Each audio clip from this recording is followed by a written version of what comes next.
Tonight on Caveman News, Israel has declared war on the Palestinian nationalist group Hamas.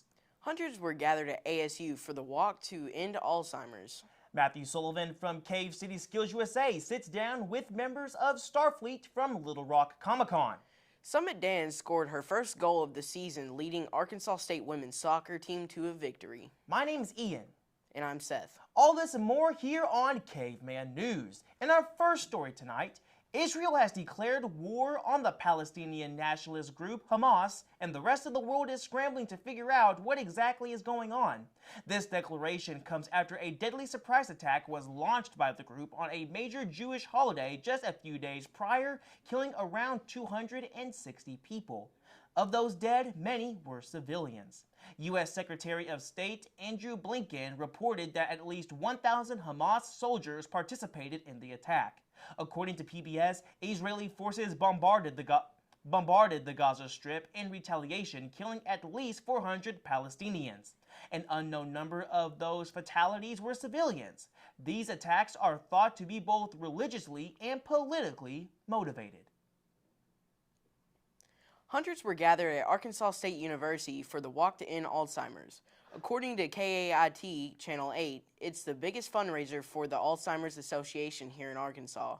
Noelle Richardson, the manager of the NEA chapter of the organization, said that Alzheimer's affects many Arkansans.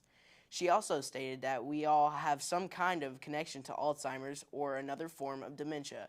The walk will continue with every step getting closer to the goal. In our final interview from the Little Rock Comic-Con, Matthew Sullivan sits down with members of Starfleet. Starfleet is a cosplay organization that also helps give to charity. For more, let's take a look. So, you're the one that built this, right? Yeah, with a group of students. I'm a pastor in the United Methodist Church, and in 2016, to celebrate the 50th anniversary of Star Trek, and at our statewide convention, to celebrate campus ministries, we built a replica of the console, the command chair, and the transporter. And we had no idea it would live on, going to shows and everything after that. But that's what 7 years it's been going around, and the 2 chapters of Starfleet right now are using it to raise money for Heroes and Angels that support folks battling pediatric cancer. So I've noticed the lights like flickering. Does this entire thing like work? Yeah. It will, yes.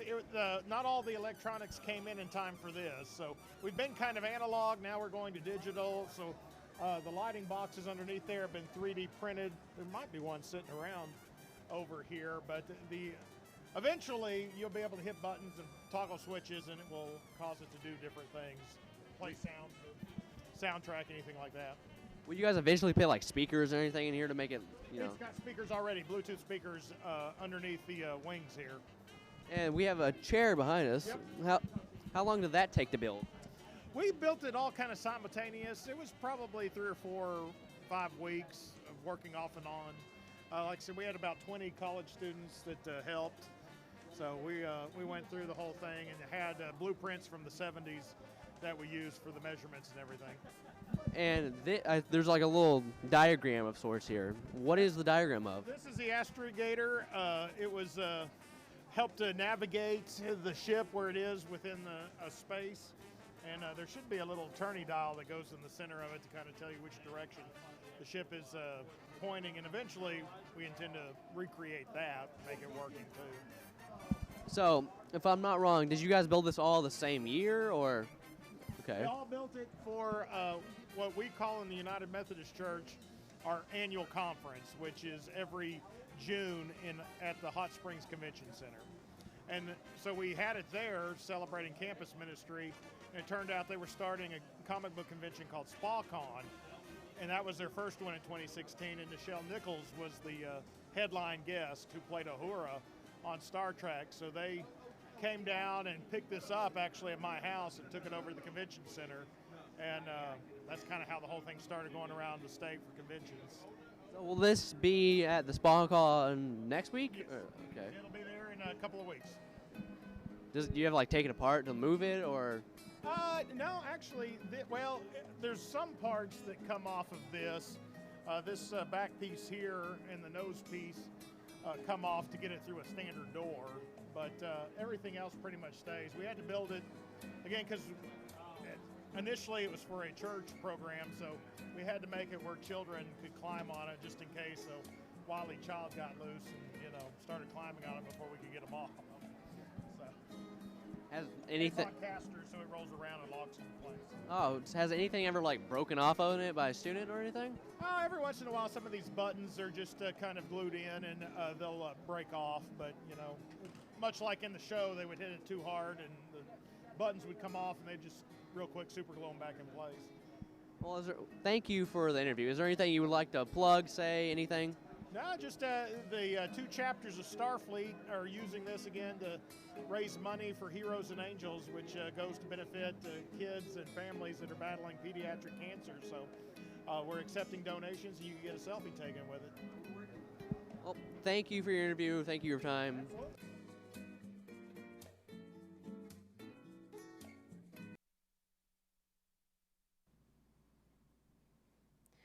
Summit Dan scored her first goal of the season, leading Arkansas State women's soccer team to a victory over Troy, the A-State Soccer Park, on October 5th. According to the AStateRedWolves.com, Troy opened scoring at 25-06, and the game quickly became even. The Red Wolves consistently got the ball back from the Trojans' keeper. The ball was deflected back to Dan at the 15-yard mark. Tindra Cedarholm helped the ball get back to Dan so they could win the game. A-State won against the Trojans 14-7. The Red Wolves will return to action this Sunday at Georgia State. Yo, congratulations to the Red Wolves. You guys are awesome, but I'm going to have to call myself out right now. I don't know jack about the Red Wolves. I don't know a whole lot about A-State. I don't either. I don't know a whole lot about sports, period. What am I doing here on a broadcast show? We live in Arkansas, too. Where, I don't know if I'm qualified, bud. Well, that concludes today's Caveman News. I'm Ian. And I'm Seth. Thanks for tuning in, and good night.